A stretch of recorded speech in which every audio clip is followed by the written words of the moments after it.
નીરુ સાંજે 6 વાગ્યા સુધીના આજે દિવસભરના 6 મહત્વપૂર્ણ મુદ્દાઓની વાત કરવાની છે સુપર 6 માં। વાત કરીશું વર્ષના અંતે ઇસરો ભરી રહ્યું છે વધુ એક ઉડાન। ભારત એવો કીર્તિમાન સ્થાપશે જે અગાઉ પહેલા 3 જ દેશ કરી શક્યા છે।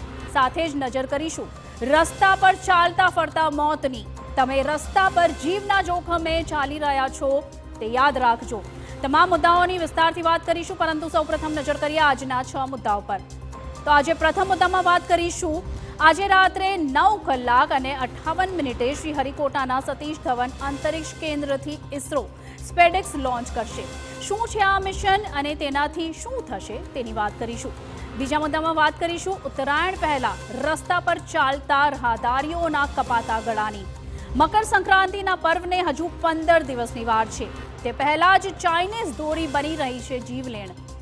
ત્રીજા મુદ્દામાં વાત કરીશું મોતની, જે કોઈ પણ સમયે કોઈના પર પણ આવી શકે છે।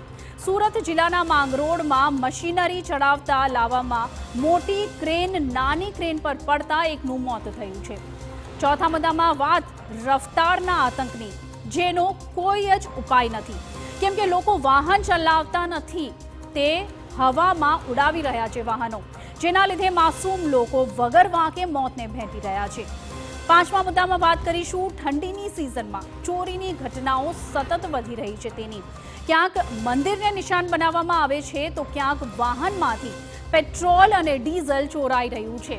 સુપર 6માં અંતમાં વાત કરીશું એક એવા શખ્સની જે આવતા જતા લોકોને ટપલી અને થપ્પડ મારીને નાસી જતો હતો। પોલીસે 50 સીસીટીવી ચેક કરતા આખરે આ ટપલીબાજ પોલીસના સકંજામાં આવી ગયો છે। તો